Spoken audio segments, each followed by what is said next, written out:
गुरुर्ब्रह्मा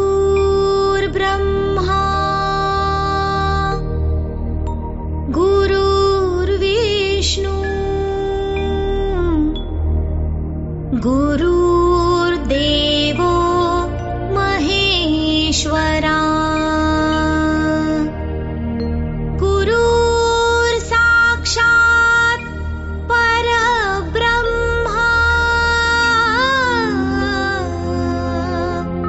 तस्मै श्री गुरुवे नमः। तस्मै श्री गुरुवे नमः। तस्मै श्री गुरुवे नमः।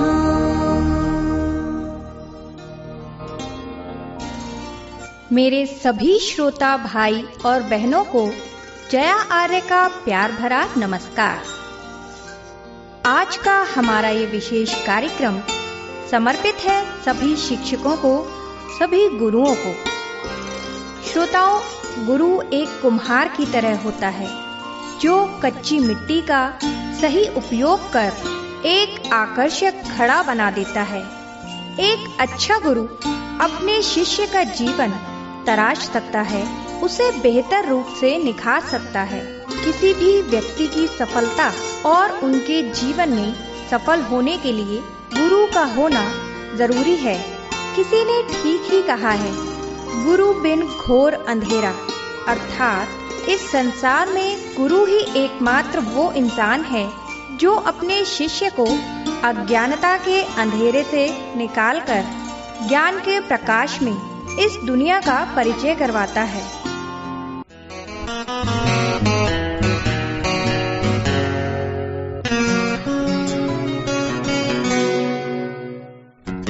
थामा जिसने भी कल भी आज भी, राह पर चले तो राहबर बने वहीं। थामा जिसने भी कल भी आज भी, राह पर चले तो राहबर बने वहीं। वो मेरे टीचर थे तुम ही, हाँ मेरे टीचर हो तुम ही। वो मेरे टीचर थे तुम ही, हाँ मेरे टीचर हो तुम ही।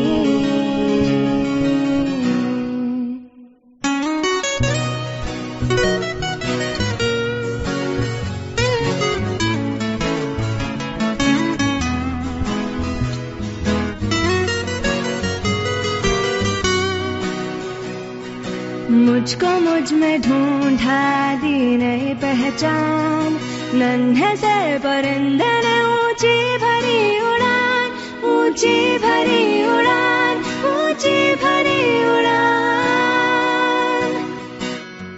मुझको मुझ में ढूंढा दी नई पहचान, नन्हे से परिंदे ने ऊंची भरी उड़ान। दूर उस गगन में उड़ते फिरते गाते, तराने हम तुम्हारे ही गुनगुनाते। वो मेरे टीचर थे तुम ही, हाँ मेरे टीचर हो तुम ही। वो मेरे टीचर थे तुम ही, हाँ मेरे टीचर हो तुम ही। धूप में भी जैसे थे छाँव के तले, कांटों की चुभन भी मन को न खले। धूप में भी जैसे थे छाँव के तले, कांटों की चुभन भी मन को न खले। दिए खिलों की तरह जो सदा जले, रोशनी से जिसकी है अंधेरा ढले।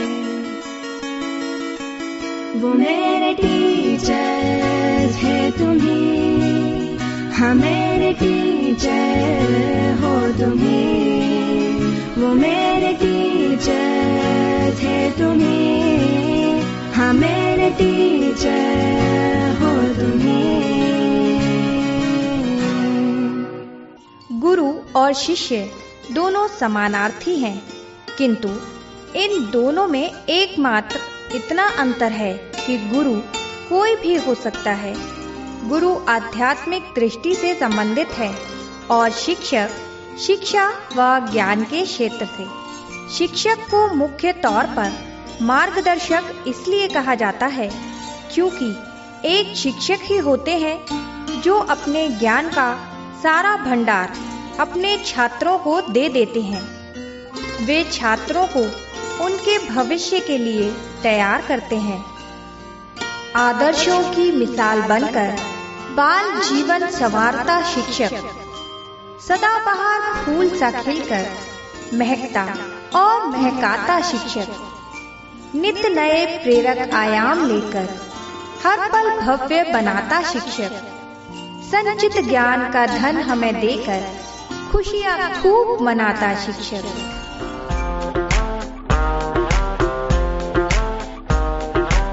हाँ, इतनी तो कोई मुश्किल भी नहीं जितने हुए हो परेशान।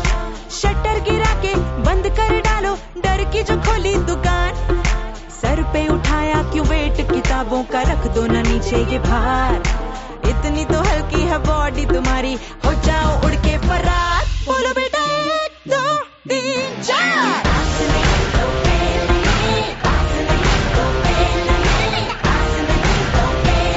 तो डरना क्यों मेरे यार, बोलो बेटा।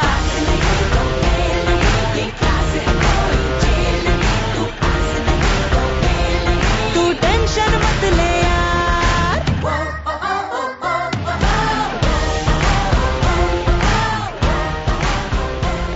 तो डरना क्या मेरे यार, बोलो। भारत में प्रतिवर्ष शिक्षकों के सम्मान में 5 सितंबर यानी आज ही के दिन शिक्षक दिवस के रूप में यानी कि टीचर्स डे मनाया जाता है। इस दिन शिक्षकों को समाज के विकास में उनके अनकहे योगदान के लिए सम्मानित किया जाता है। अब प्रश्न ये उठता है कि शिक्षक दिवस मनाया क्यों जाता है? अनजान नहीं वो किसी चीज से, उसका ज्ञान बहुत ही व्यापक है। जो संसार को सभ्य बनाए, कहलाता वही अध्यापक है। शिक्षक उस दीपक की भांति होता है जो स्वयं जलकर दूसरों को प्रकाशित करता है।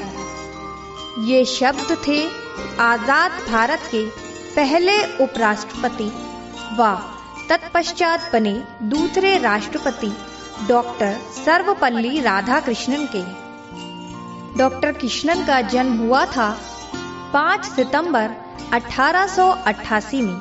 तमिलनाडु के तिरुतनी में जन्मे डॉक्टर कृष्णन का परिवार सर्वपल्ली नामक गांव से ताल्लुक रखता था। उनके परिवार ने गांव छोड़ने के बाद भी गांव का नाम नहीं छोड़ा।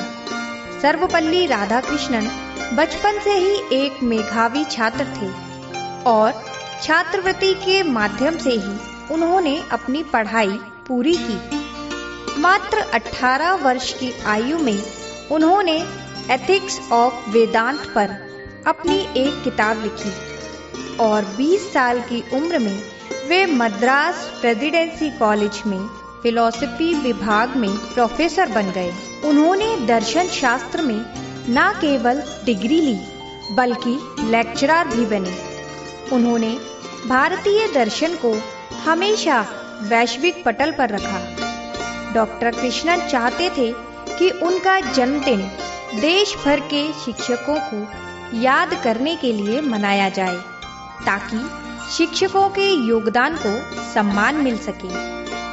यही कारण है कि साल 1962 से प्रत्येक वर्ष हम सभी मिलकर डॉक्टर सर्वपल्ली राधाकृष्णन के जन्म दिवस को शिक्षक दिवस के रूप में मनाते हैं।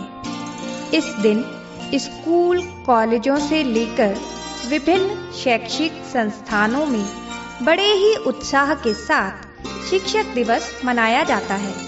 स्कूल में भाषण प्रतियोगिता के साथ तरह तरह के कार्यक्रम आयोजित किए जाते हैं। इसी कड़ी में जानते हैं काना माखन विद्यालय की उप प्रधानाचार्य महामाया सक्सेना से कि उन्होंने अपने विद्यालय में इस दिवस को मनाने के लिए क्या खास तैयारियां की हैं और हमारे प्यारे बच्चों व शिक्षकों के लिए उनका क्या संदेश है। देखिए, इसमें जो आज का 5 सितंबर का जो दिन हम शिक्षक दिवस के रूप में मनाते हैं, बेसिकली सर्वपल्ली राधाकृष्णन के जन्म दिवस के उपलक्ष्य में ही मनाया जाता है। और इस दिन को शिक्षक दिवस से क्यों कनेक्ट किया गया है, उसका कारण ये है कि डॉक्टर सर्वपल्ली राधाकृष्णन ने अपना पूरा जीवन शिक्षा के नाम पर समर्पित किया और शिक्षकों के नाम पर ही उन्होंने अपनी पूरी जीवन की क्रियाशील शैली को समर्पित कर दिया। और उनका जो शिक्षा के क्षेत्र में योगदान है वो इतना सराहनीय रहा कि हम सभी आज उनके जन्म दिवस को इस शिक्षक दिवस के रूप में मना रहे हैं और आगे भी इसको मनाते रहेंगे। आपने इस दिवस को अपने विद्यालय में किस प्रकार से मनाने के लिए तैयारियां की हैं, वो हमें और हमारे श्रोताओं को थोड़ा सा बताएंगे। हमारे विद्यालय में इस शिक्षक दिवस को मनाने के लिए लगभग 15 दिन से तैयारियां चल रही हैं। इसमें हमारे बच्चे, हमारे शिक्षक सभी अपना अपना प्रस्तुतियां तैयार कर रहे हैं। बच्चों ने बहुत कार्यक्रम तैयार किए हैं, उसमें कुछ सांस्कृतिक कार्यक्रम है, नृत्य वगैरह वो प्रस्तुत करेंगे। उसके साथ साथ शिक्षकों के लिए बहुत सारे गेम्स का भी आयोजन किया गया है, जिससे उनको कुछ रोजमर्रा की जिंदगी से कुछ अलग प्रदर्शित करने को मिले। इस तरीके से कुछ हमने पीपीटी प्रेजेंटेशंस वगैरह इस तरीके की प्रेजेंट की है कि पूरा जो उनका विद्यालय में चक्र है वो हम उनको दिखा पाएं कि कैसे टीचर्स विद्यालय में आते हैं और कैसे वो अपनी क्रियाविधि को संपन्न करते हैं। तो इस तरीके की पीपीटी के द्वारा भी विद्यालय में प्रस्तुतियां प्रस्तुत की जाएंगी और बहुत जोर शोर से हम इस कार्यक्रम को संचालित कर रहे हैं। मैडम, हम सभी को ज्ञात है कि अभी हम लोगों ने कोविड वाली जो स्थिति थी वो सभी ने फेस की है, तो इसमें सारी जो जीवन शैली है वो दोबारा ही पटरी पे आई है। इसके सबसे ज़्यादा बच्चे जो हैं वो प्रभावित हुए हैं। पहले की स्थिति और अब की स्थिति जो शिक्षा में है उसमें क्या अंतर आया है? देखिए, कोविड की स्थिति पे तो मैं बहुत अच्छे से प्रकाश डाल सकती हूँ और मैं आपको बता सकती हूँ कि आफ्टर कोविड हमने 2 बहुत ही बड़े स्तर की समस्याओं का हम सामना कर रहे हैं। तो सबसे बड़ी समस्या है डिसिप्लिन पार्ट। देखा जाए तो 2 साल तक का जो पीरियड रहा है उस पीरियड में विद्यार्थी शिक्षा से बिल्कुल ही अनटच्ड हो गया और घर से बाहर निकलना तो बिल्कुल ही बंद हो गया। घर में रहने के बाद में बहुत सारी चीजें उत्पन्न होती हैं, जैसे विद्यार्थी को उसके सर्वांगीण विकास के लिए उसके लिए खेलकूद भी बहुत आवश्यक है, उसके लिए शिक्षा भी बहुत आवश्यक है, परंतु वो कुछ नहीं कर पाया।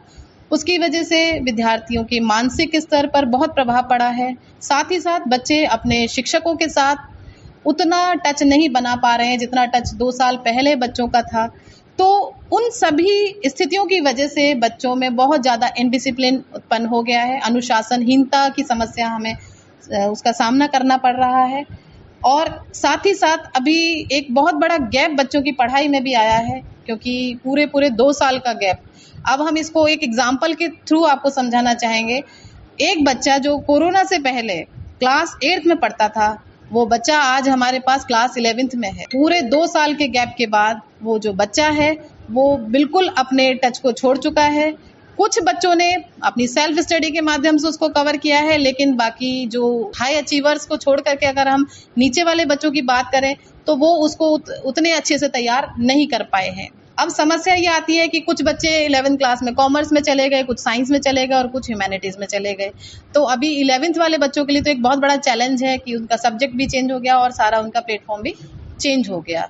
तो इस तरीके की शैक्षिक समस्या का भी हमें सामना करना पड़ रहा है। एक बहुत बड़ा गैप है और इस गैप को फुलफिल कर पाना हम उसके लिए बहुत प्रयासरत हैं और करेंगे उसको, आगे भी चल रहा है हमारा पूरा प्रयास उस पर। एक शिक्षक होने के नाते बच्चों को इस स्थिति से उभारने के लिए आपकी तरफ से मैडम क्या प्रयास किए गए? देखिए, जैसा मैंने अभी बताया था आपको कि हम प्रयासरत हैं और कर रहे हैं लगातार प्रयास। तो डिसिप्लिन वाली बात अगर हम करते हैं तो उसमें हमने बहुत सारे रूल्स रेगुलेशंस बनाए हैं और बच्चों में एक पर्सनल टच को उत्पन्न किया है।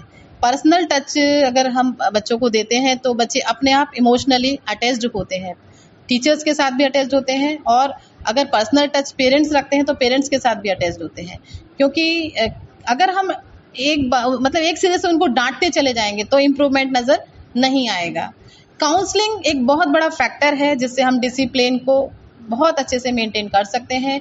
अनुशासनहीनता या जो भी नोटोरियस थिंग्स बच्चे करते हैं उसको रिमूव करने में हम अपना योगदान दे सकते हैं। तो हम वही कर रहे हैं। हमने अपने टीचर्स को भी इसी तरीके की वर्कशॉप लेकर के ट्रेन किया है कि हमें बच्चों की पिटाई लगाना या बच्चों को हर समय डांटते रहना, उससे हमें कोई भी फर्क दिखाई नहीं देगा। और अगर हम वास्तव में बच्चों को अनुशासनहीनता से फिर से अनुशासन की ओर ले जाना चाहते हैं तो हमें उनकी काउंसलिंग करनी होगी, उन्हें पर्सनल टच देना होगा, उन्हें समझाना होगा, समय समय पर उनके अभिभावकों से बात करनी होगी, समय समय पर विद्यार्थियों से बात करनी होगी। उसी तरीके से हम इसको रिमूव कर सकते हैं। दूसरा हमें जो समस्या दिखी थी वो शिक्षा से संबंधित है। मतलब बच्चों में एक बहुत बड़ा जो गैप आया है, उस गैप को फुलफिल करने के लिए हमने अपने विद्यालय में ब्रिज कोर्स का निर्माण किया। ब्रिज कोर्स मतलब जिस क्लास में बच्चा था और अब जिस क्लास में बच्चा है उसको सिंक करने के लिए हमने एक हमारे टीचर्स की सहायता से हमने एक कोर्स डेवलप किया और उस कोर्स को हमने नई कक्षा की पढ़ाई से पहले पढ़ाया बच्चों को, जिससे कि उनके अंदर एक पिछला रिवाइज किया जाए और नए के साथ वो कोरिलेट कर पाएं और वो बहुत बेहतर अपने आगे के सिलेबस को पढ़ पाएं।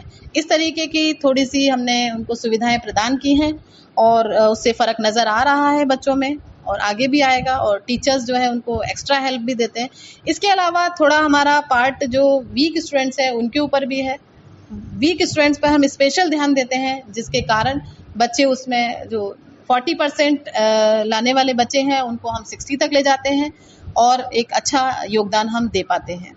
अच्छा मैडम, आपने अभी ये बताया कि किस प्रकार से आप बच्चों के विकास के लिए आगे प्रयासरत हैं और थोड़ी सी उम्मीदें अभिभावकों को भी होती हैं स्कूल से, शिक्षकों से, तो उनके लिए आप थोड़ा सा क्या संदेश देना चाहेंगे कि वो लोग किस तरीके से सेटिस्फाई हो सकते हैं? देखिए, इसमें अभिभावकों का जो वर्तमान में विद्यालय से जो उनका एक उम्मीद रहता है वो इस तरीके का है कि विद्यार्थी स्कूल में आए और ज़्यादा से ज़्यादा शिक्षा से संबंधित पार्ट वो स्कूल में ही पूरा करके जाएं।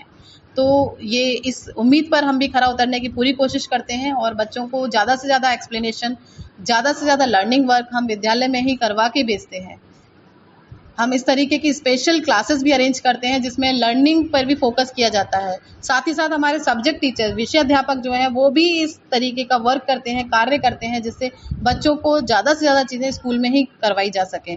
इसके अलावा हम होमवर्क में सिर्फ और सिर्फ लर्निंग वर्क देने के फेवर में रहते हैं ताकि बच्चा घर जाकर के किसी भी तरीके के लिखित वर्क में एंगेज ना हो। बस रिवीजन वाला जो पार्ट होता है वो बच्चा अपना घर जाकर के रिवाइज कर लेता है और आकर के वो दूसरे दिन टीचर को अच्छे से बता पाता है, जिससे कि जो प्रैक्टिस वाला पार्ट है वो जारी रहता है और बच्चा अपना सर्वांगीण विकास करने में हमें मदद करता है, साथ में अभिभावकों को भी मदद करता है। वैसे देखा जाए तो ये जो शिक्षा है, ये शिक्षण एक ट्रायंगल प्रोसेस है जिसमें विद्यार्थी सबसे पहले अपनी शिक्षा के लिए जिम्मेदार है। उसके बाद अगर हम 2 पार्ट की बात करें तो पहला पार्ट शिक्षक का होता है और दूसरा पार्ट होता है अभिभावक का।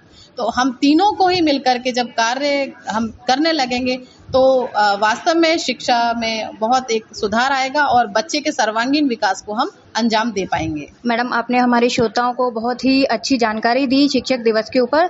तो अब क्योंकि ये जो हमारा दिन है ये शिक्षकों को समर्पित है, तो हमारे सभी शिक्षकों के लिए और हमारे प्यारे बच्चों को आप अपनी तरफ से कुछ संदेश देना चाहेंगी? हाँ, बिल्कुल देना चाहूंगी। वैसे तो संदेश देने के लिए बहुत सारे हैं, लेकिन फिलहाल मैं एक ही संदेश अपना यहाँ पे प्रस्तुत करना चाहूंगी। ट्रिपल-P सिस्टम, चाहे वो बच्चों से रिलेटेड हो या अध्यापकों से रिलेटेड हो, हमें हमेशा ट्रिपल-P सिस्टम को फॉलो करना चाहिए। ट्रिपल-P में फर्स्ट P जो है वो उसका मतलब है प्लानिंग। चाहे हम अध्ययनरत हो, चाहे हम अध्यापन कार्य में रत, प्लानिंग बहुत स्ट्रांग होनी चाहिए। अगर प्लानिंग हमारी स्ट्रांग है तो हर तरीके की सफलता हमारे सामने खड़ी है, हमारे कदम चूम रही है।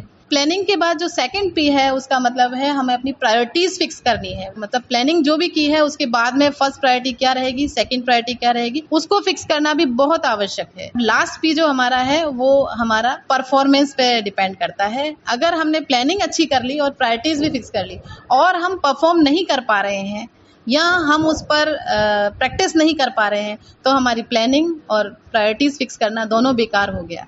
तो परफॉर्म करना भी बहुत आवश्यक है। जब हम किसी भी प्रोजेक्ट को उठाएं, इन ट्रिपल-P वाले सिस्टम को फॉलो करें तो सफलता 100% हमारे सामने रहेगी। सफलता की ये बहुत बड़ी कुंजी है जो मैंने अपने जीवन में सीखा है, वही मैंने आज शिक्षकों और अपने विद्यार्थियों को पहुंचाया है। श्रोताओं, शिक्षक दिवस पर हम ये भी जानते हैं कि इस दिन विद्यालय की उच्च कक्षा यानी कक्षा 12 के छात्र छात्राएं शिक्षक बनकर अपने गुरुओं को, अपने शिक्षकों को सम्मान देते हैं। तो जानते हैं कि बच्चों ने इस दिवस को अपने तरीके से मनाने के लिए क्या तैयारियां की हैं। बेटा, आप अपना नाम बताइए। मेरा नाम भूमि चतुर्वेदी है। मैं कान्हा माखन पब्लिक स्कूल की कक्षा 12 की छात्रा हूँ। आज जैसा हम सभी आज यहाँ एकत्रित हुए हैं शिक्षक दिवस मनाने के लिए, क्या आप जानती हैं कि शिक्षक दिवस हम क्यों मनाते हैं? जी हाँ, 5 सितंबर यानी शिक्षक दिवस। इस दिन डॉक्टर सर्वपल्ली राधाकृष्ण जी का जन्म दिवस होता है। मेरा नाम जय शर्मा है और मैं कक्षा 12 A2 का छात्र हूँ और मैं कान्हा माखन पब्लिक स्कूल में पढ़ता हूँ। और बेटा, आपका नाम क्या है? हर्ष कुमार। आप किस क्लास से हैं? 12 A2। तो जाहिर है आप लोगों ने भी अपने शिक्षकों को कुछ गिफ्ट देने की या इसको मनाने की कुछ तैयारी की होगी। बिल्कुल मैम, बहुत सारी तैयारी की है। इतनी सारी तैयारी की है कि आप सोच भी नहीं सकते। हमने शिक्षकों के लिए इतना सब कुछ किया है। बेशक शिक्षक हमें पूरे साल पढ़ाते हैं, बट आज हम उनको एहसास दिलाएंगे कि उनकी हमारी ज़िंदगी में अहमियत कितनी है। हाँ भाई हर्ष, तूने बहुत सही बोला। हमने बहुत सारी डेकोरेशंस और बहुत सारे प्रोग्राम रखे हैं जिसको देख के टीचर्स भी सोचेंगे कि बच्चे कितने हृदय से उनके लिए प्यार है। हमने बहुत सारे प्रोग्राम, डांस, एक्ट्स और बहुत चीज़ें रखी हैं जिसको आपको देखने में मज़ा भी आएगा और आपको पता भी चलेगा कि टीचर्स की क्या अहमियत है। अच्छा, तो आपके साथ हमारे जो और मतलब आप लोग छोटे बच्चों को पढ़ाएंगे, आज के दिन आप टीचर्स हैं, तो आप उन प्यारे प्यारे बच्चों के लिए कुछ मैसेज देना चाहेंगे? बच्चों के लिए ये मैसेज है कि उनको हम ये दिखाएंगे कि कैसे आगे क्लास में जाके कैसे पढ़ना होता है, क्या क्या चीज़ें फेस करनी पड़ती है और टीचर्स का क्या रोल रहता है बच्चों को आगे लाइफ में बढ़ाने के लिए, और टीचर्स कैसे उस चीज़ को उस सिचुएशन को फेस करती हैं जो बच्चे के मन के अंदर है। इससे आगे हर्ष भी आपको बताएगा इस चीज़ में। जैसा कि बच्चों के मन में डाउट रहता है कि ये टीचर हमें मारता है, ये टीचर बेकार है, मैं उनको ये बात बताना चाहूँगा कि जिस तरह कुम्हार मटके को शेप देने के लिए, आकार देने के लिए उसे मारता है, पीटता है, लेकिन वो उसको एक सही राह दिखाता है, उसी तरह शिक्षक जो है हमें मारते हैं, पीटते हैं, ललकारते हैं, पुचकारते हैं ताकि हम एक अच्छे मार्ग पर जाएं। और मैं उनको एक बात बताना चाहूँगा, गुरुर ब्रह्मा गुरुर विष्णु गुरुर देवो महेश्वरा गुरुर साक्षात पर ब्रह्मा तस्मै श्री गुरुवे नमः। हर्ष, आपने बहुत ही अच्छा बताया। मैं इसमें एक और एग्जांपल देना चाहूँगा। जैसा कि जैसे एक पार्क होता है या एक गार्डन होता है, अगर उसमें कोई माली ना हो तो आप देख सकते हो कि वो गार्डन बिल्कुल उजड़ा हुआ होगा, बिल्कुल ख़राब होगा। ये जैसा कि हमारी टीचर ने ये एग्जांपल दिया था, उसी तरह अगर एक गार्डन को एक माली मेंटेन करके रखेगा, अच्छे से साफ़ सुथरा रखेगा, तो गार्डन कितना अच्छा रहता है। उसी प्रकार टीचर का रोल स्टूडेंट्स में होता है। जैसे कि अगर टीचर बच्चों को रोकेगा, टोकेगा, उसको सही मार्ग में प्रेरित करेगा, तो बच्चे सही लाइफ में आगे बढ़ेंगे और सक्सेस होंगे। अगर वो टीचर ही नहीं होगा, वो रोकेगा टोकेगा नहीं कुछ, तो बच्चे फिर बहुत ही अलग डायरेक्शन में भी जा सकते हैं। हर व्यक्ति का कोई ना कोई गुरु या शिक्षक जरूर होता है, क्योंकि गुरु गोविंद दो खड़े काके लागू पाए, बलिहारी गुरु आपने गोविंद दियो बताए। गुरु के बिना आप गोविंद को भी नहीं पा सकते। गोविंद तक पहुंचने की राह भी आपको गुरु ही दिखाता है। तो जया आर्य व आकाशवाणी परिवार की तरफ से मैं उन सभी गुरुओं व शिक्षकों को शत शत नमन करती हूँ। थामा जिसने भी कल भी आज भी, राह पर चले तो राह बर बने वही। थामा जिसने भी कल भी आज भी, राह पर चले तो राह बर बने वही। वो मेरे टीचर